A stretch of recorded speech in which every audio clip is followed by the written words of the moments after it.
I remember when my young son came home from school one day. He was a little kid, maybe 6, 7 years old. He was very excited. I asked him, "What are you so excited about?" He said, "I heard something really nice today." As a father, I was excited to hear what he was excited about. And I said, "What'd you hear?" He said, "I heard you were born an original. Don't become a copy." So, a little while ago, my son today is a father of his own, almost 40 years old. So I asked him, "Do you remember that day you came home from school?" No, he didn't even remember, but I did. So I said to him, "So what happened with you? Are you an original or a copy? What did you become?" Now, no pun intended, my son happens to be a copywriter. He's a creative director, brilliant, wordsmith. So his response to me, to my question, "What happened with you? Did you become a copy or an original?" He said, "I'm an original copy." Whatever that means. One of the most powerful but also tragic poems is The Voiceless by Oliver Wendell Holmes, where he writes, "Alas, to those that die with their song still inside them." Maybe paraphrased a bit.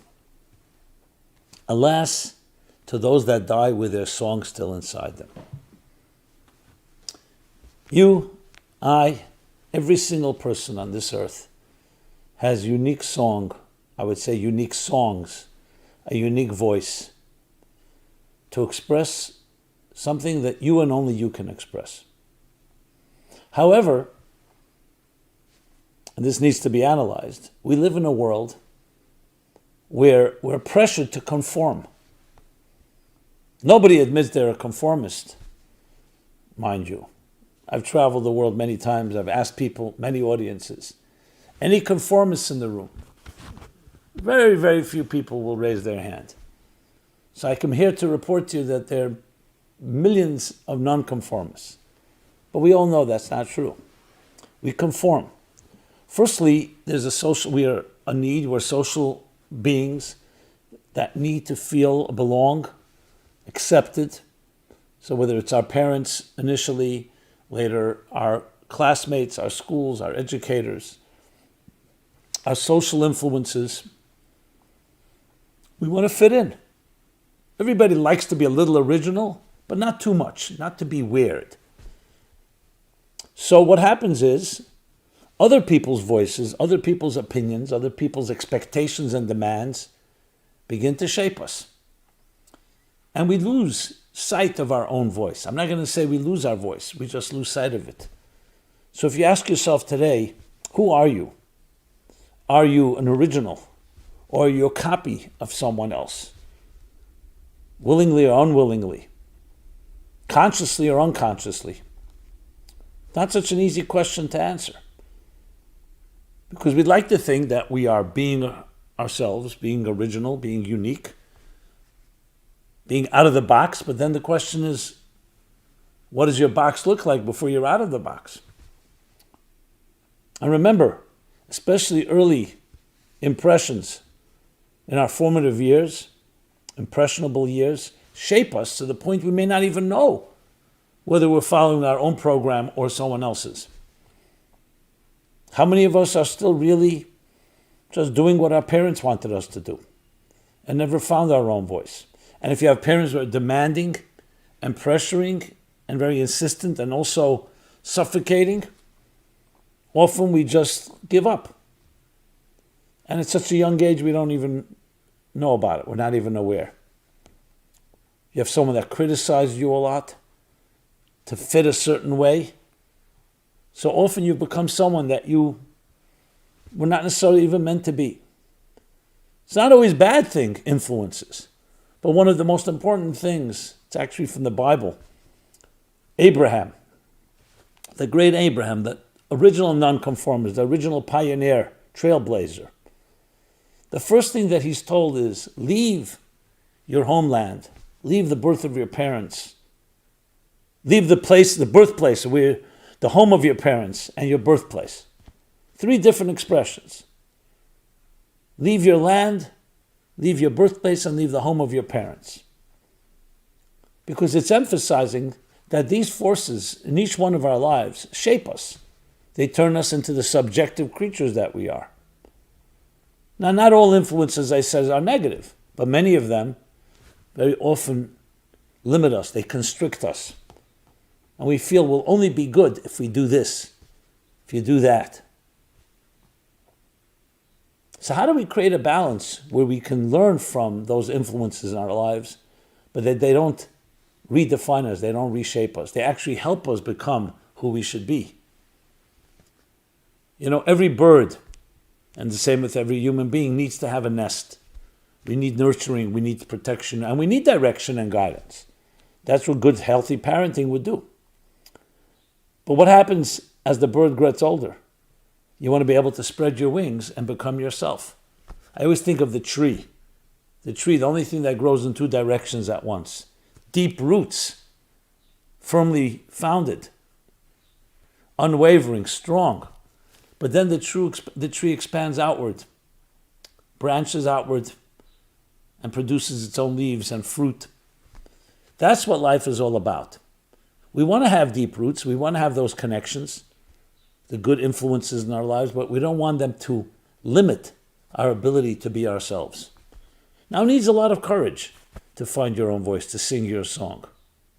But the first step comes by asking the question, who are you? What you're doing today, is it a result of someone else's demands and expectations and pressures, or is it really coming from the depths of your own soul? So that question is critical, because half the question of a wise person is the answer. The second thing is to identify what is it that really resonates with you. I've met people who said, I've never been able to do what I really enjoyed. I love playing music, but I was told no, it's not a way to make a living. And I was basically almost forced to do something that was not my natural skills. When I asked this individual, I said, do you ever play music? No. I was trained to think of it as like a waste of time, extracurricular. Now, this individual had come to see me for different issues, and I said, you have to reclaim your voice. I'm not saying stop everything else that you're doing, but you need to reclaim that part of yourself. Because if you don't express who you really are, even if you're not aware of it, it has to implode and it has to have negative impact. So maybe we can get away with it for a while, but at some point, a deep restlessness, a deep, I would say, lack of fulfillment will settle in, because it's like a part. Imagine someone saying to you, don't use your right arm. Don't use your right arm. There's no way that can last. At some point, that right arm is going to be compelling you, making you feel that I need to express myself. And the same is with our psyches, with our souls, with our individuality. So, number one is to ask the question. Very often you ask someone, who are you? I've asked this question many times, and they give me their business card. I said, that's not who you are, that's what you do. Sometimes I'm met with silence, and sometimes the person will say, hey, sadly, I've been doing what I do so long that what I do has become who I am. Do you hear that? Who you are should define what you do. The captain should be directing the ship, not the ship, the captain. So what we do suddenly becomes who we are, not suddenly, over time.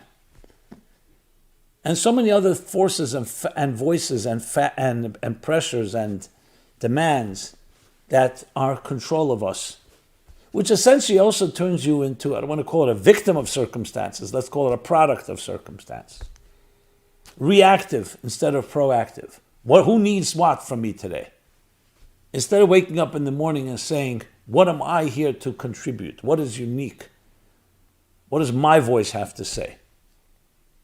And some people are terrified to even go there, because after years and years of conforming and satisfying others, and yes, maybe with your unique flavor, we all like to add something. There's always also feigned rebellion, where we so-called imagine that we're also breaking a rule or two, but you haven't really found yourself. So the question is, number one. Number two is to discover yourself. So how do you discover yourself? Well, the first is to get out of your comfort zone. You have to get out of your comfort zone. I often ask people, when you go to a party, you go to an event, what do you gravitate to? The people you know or the people you don't know? Most answer, I go to the people I know. It's more comfortable. Begin meeting people you don't know. People you know you can always go to other times. Not because you have to avoid them, but because you're trying to get fresh air into your life. You want something different, you have to do something different. What do they say in recovery? Nothing changes, nothing changes. If nothing changes, nothing changes. Or I'd like to put it, if you thought what you thought, if you think what you thought, if you say what you said, if you do what you did, what are you going to have? What you had. It's a mathematical certainty. But we have this illusion, what they call is insanity, doing the same thing and expect different results. It doesn't work that way. Action, reaction, cause and effect. You want something different, do something different. Say something different. Think different. That's the key. Meet someone new. Try something fresh. Bring fresh air into the picture. Because even if your recycled air is manageable, which is also questionable, but let's even say it is manageable, it's not going to create growth. At best, you'll be going through the same routine, the same rut. Fresh air is through new people, a new activity, take on a new hobby, read something new, join a new group, initiate, above all. Because to be proactive means you have to initiate. As long as you're not initiating, you're also undermining your own self-confidence. Because in a sense, you're always relying, okay, let someone else initiate and I'll come along. Doesn't have to begin big. Doesn't have to be formidable and intimidating. Begin with small things. Host once a week or once a month something in your house. A discussion group, over tea, a book club. Initiate. You won't believe what kind of effect it has. Besides building confidence that you see you can initiate, it will draw out your unique skills. Do you remember the first times you went to summer camp? Or the first time there was a project at school? Certain excitement about doing something that you uniquely did. I remember I was in summer camp as a teenager. We had color war. We all know what the color war is in camp. The bunks, the kids, the campers are divided into two teams.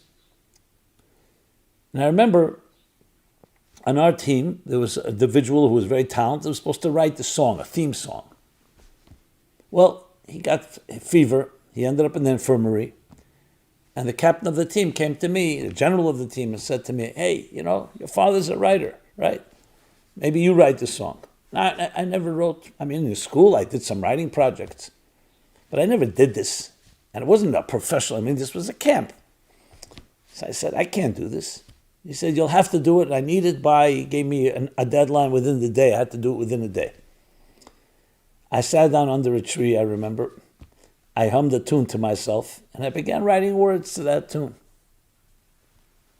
It was about a relationship with the divine. That was what I was going to write about, prayer.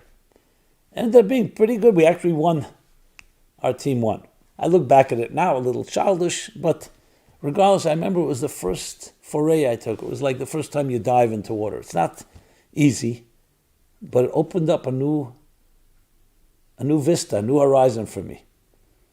And not in that after that I began writing, but I tried it, and then I did more of it, and I enjoyed it. And it was always difficult, and it's still difficult.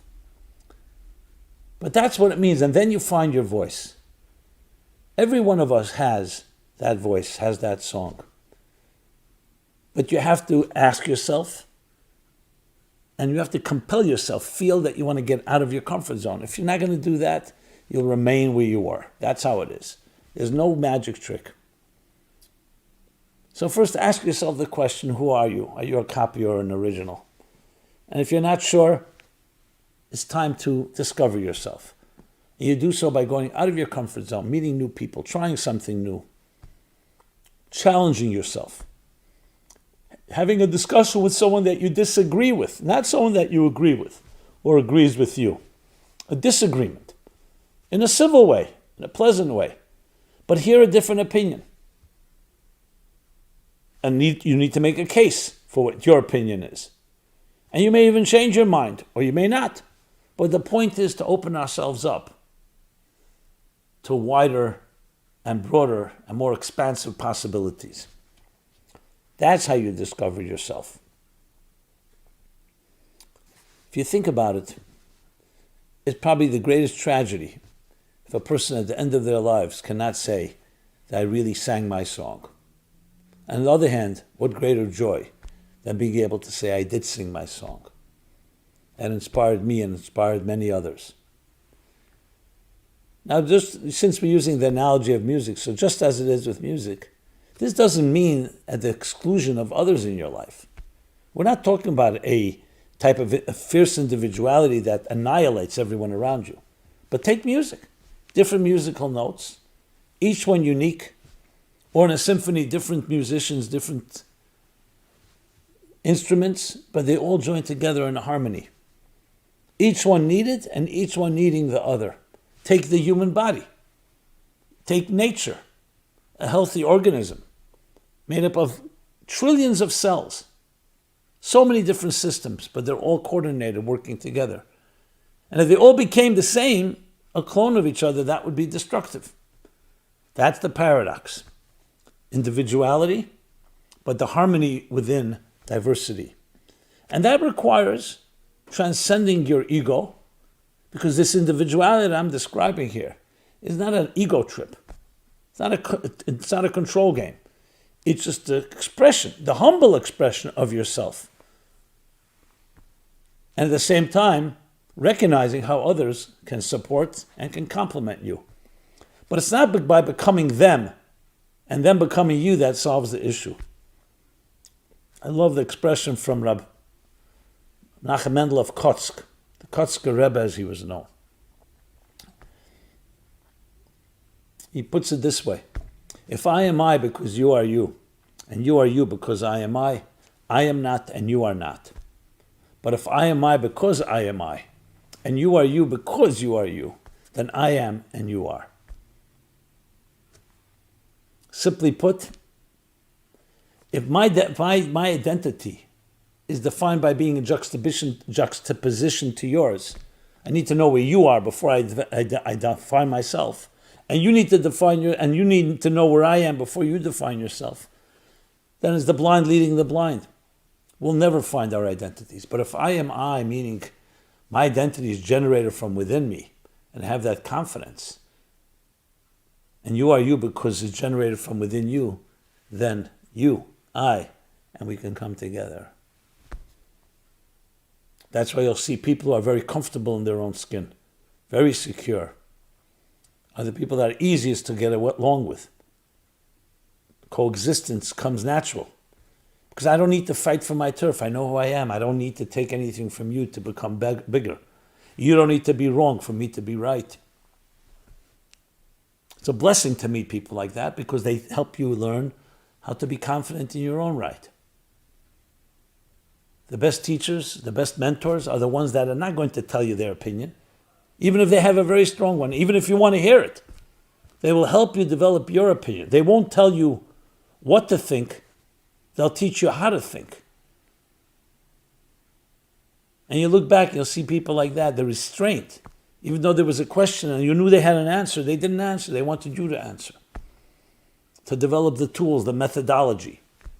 These are all indicators and all methods of how you discover that inner voice. So if you have found it, God bless you. Great. Learn to express it more. Learn to teach others how to find their voice. But we understand the forces at work. Thoreau writes, most men lead lives of quiet desperation of life, of survival, of existence, the pressures that turn us turn our routines into habits and habits into principles that are very now etched and locked in, very difficult to break out of. But that's what the human spirit is about, the ability to break out of that. Not surprising that today music, I say today, I mean in our generations, music has become such a powerhouse. Because music is some form, I don't want to call it escape, but some form of free-spiritedness amidst the routines, the boredom, the monotony of the vicissitudes of life. It lifts our spirit, it transports us to another time and place, at least for a short while. But the key is not just to listen to music, but to create music, to be your own music, to sing your song, the songs of your soul, and be around people who appreciate it and are not trying to make you sing their song or to be an accessory to them or a support to them. But we also live in a very commercial world where people want something from you. That's why you're not going to see a big billboard or an advertisement that says, birth is God saying you matter. That says you're an individual, find your voice. Unless there's something to sell to you to get that voice. Which just takes us back to square one, which is they want something from you. To conform to something. Yeah, conform to this to find nonconformity, what they call spontaneous dancing at 9 p.m. Or as Walter Matthau put it, he said, look at my couch, look at my couch. It's authentic imitation leather. Reality TV, an illusion of reality, an illusion that you're finding your own voice. Buy this product and you'll discover your own voice. You don't need any product, you don't need any service. You have it all right here within you. It's all there. It's your birthright, it's your soul that has all this music and all the songs and all the beauty. You just need to carve and set it free. In the words of Michelangelo, when he was asked, how do you carve those beautiful angels in the marble? I see the angel trapped in the marble, he said. I carved and set her free. But for that, we need the effort. We need the work to get out of the status quo, remove the excess, and discover those engraved letters etched deep into our souls. Etched. It's not superimposed. It's not coming from anywhere. It's coming from within you. But you're just removing the blockages, the impediments, the obstacles. So, diversity. Each of us is unique. Each of us is unique. And even when sometimes we find something in our personality that may be different, and people don't like different, it doesn't look so good, so it may be people limited in some of their functionality, whatever reason it may be, what they call a handicap. It's not the way to look at it. The way to look at it is that everybody has something to contribute and something unique. Sometimes, yes, we may have an impediment in one area, we may have some block. That doesn't mean you can't compensate for it and that you don't have strengths in another area. The key is to focus on that pure soul of the individual that makes you unique and special and indispensable. So no, we're not 8 billion grains of sand on the beach, and who really cares? What difference does it make? It's 8 billion different musical notes, 8 billion different voices. And when you discover your voice, then you don't need to take someone's voice from them. You don't need to feel that someone's taking something from you, because you have it generating from within. So my friends, the greatest blessing and gift is to be able to find that voice. Please know that I'm here, my mission, and certainly part of it, is to help you find your voice. And even to express the need to find that voice. And I hope we all can complement each other in that fashion. I find it to be the most dignified thing, is to respect that majesty, the dignity of the unique individual journey that is you and your life. And then to intersect and cross-pollinate and interconnect and find ways that we complement each other and create a more beautiful synergy that's more than the sum of the parts. And that is my commitment. I hope we each committed to that approach to life, can actually change our own narrative and the narrative around us. So nothing is pre-written. The script is not pre-written. You and I have the complete power to write the upcoming and unfolding narrative of our lives. Yes, there are circumstances we can't control, but how we will navigate and how we will interpret and how it will play itself out in our lives, our attitudes are up to us. So that's an amazing thing, feeling. In a world that sometimes feel we're not in control, others are in control, to feel that you have total control to write your story and to play it out and to find others that feel and support that. Which brings me to the final suggestion. Make sure you surround yourself with people who believe in you. I'm sure we all have in our Rolodex, our contact list, whatever, our database, whatever you call it today. People, as soon as you have a great idea, they're the first, you call them the first to throw cold water. Who do you think you are? We've been there. Don't get so excited. The more things change, the more they stay the same. The cynical approach that basically dashes our hopes and our dreams. Find people who, when you call them, they say, wow, that's a great idea. I'm with you. Let's do it. Let's try something new. And allow yourself to discover sometimes a voice that you may have not heard for a long time or perhaps never heard before. And please share that with me. I'd love to hear about it.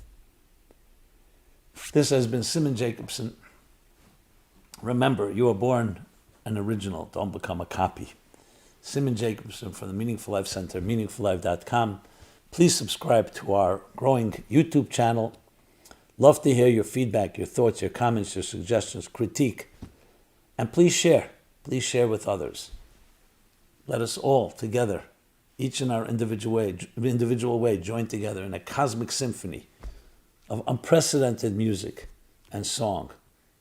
Each of our voices equally necessary and equally complementing every other voice. Be well and be blessed. Thank you so much.